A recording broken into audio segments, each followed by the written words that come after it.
People are strange. I heard that in a song once. And when you're strange, faces come out of the rain. It's true, I think. People are strange. But faces don't just come from the rain.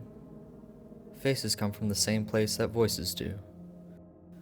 I just wonder where his voice came from. His name was Elliot Goldberg, a victim of cardiac arrest brought on by an acute allergy.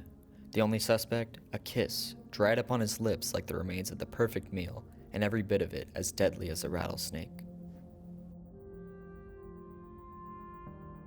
He wrote it in crimson when there were no witnesses to stop him. His body was found the next day by his then inconsolable girlfriend. There were no fingerprints or tracks preserved that were out of the ordinary. There was only that kiss, so perfectly ironic, and that phrase, "People are strange," written above him in blood, his own, like a last curiosity. The coroner determined that the cause of death was in fact the allergy, not the cuts from which he wrote these words. An EpiPen was found untouched on the kitchen table not 10 feet from where his body lay, which means that Elliot knew that he was dying and chose to do nothing about it. He had a beautiful girlfriend and was financially stable, leaving no prior signs of unrest or concern. Leaving me with the itching curiosity, why? Why are people so strange? This vixen's name was Vivian Allister, and she had it bad for Elliot. It was in the evening glow of downtown where they found happiness together, walking along the avenues arm in arm, when they were approached by a faceless drifter. She says that when he spoke, it was like she had no choice but to listen, and that when he was gone, if indeed he was a man, it was but a faint memory. For Elliot, though, it was the equivalent of a dizzying left hook, throwing him into one hell of an existential crisis. He was then a different man, a changed man. This is the way the world ends. This is the way the world ends. This is the way the world ends. Not with a bang, but a whimper. I was surprised to learn that the words spoken were not the ravings of a madman. Rather, they were the closing stanza to a poem by the late T.S. Eliot, the irony of which is not lost on me. And though he was shaken, he did not let it dissuade their hopes for that night. By foot, they made their way to Elliot's apartment, admiring the way that shadows fell from their bodies in the night light, bringing the evening to close in a crescendo of youthful heat. But that wasn't enough to break its hold on him. For the rest of that night, his sleep was broken by irreverent and cryptic murmurs until he woke in a cold silence, and Vivian finally fell into a deep sleep.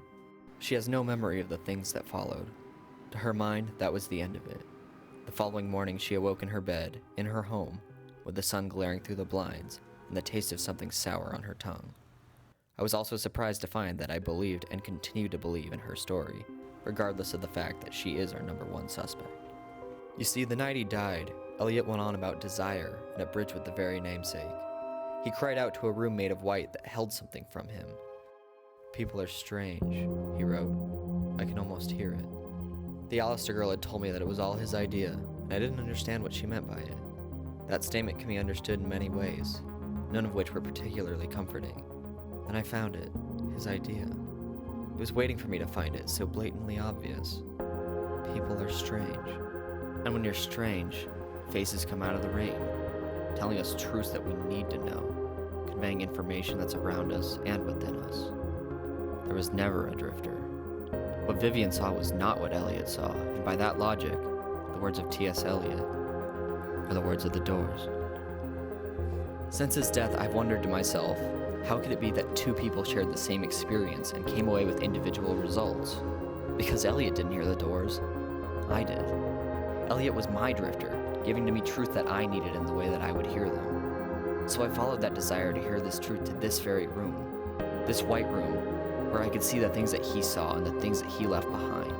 A place between space and time and love and hate and fear and tranquility, where all that matters is what I choose to do with this revelation that my life is limited as is the view of the world around me. But it doesn't have to be.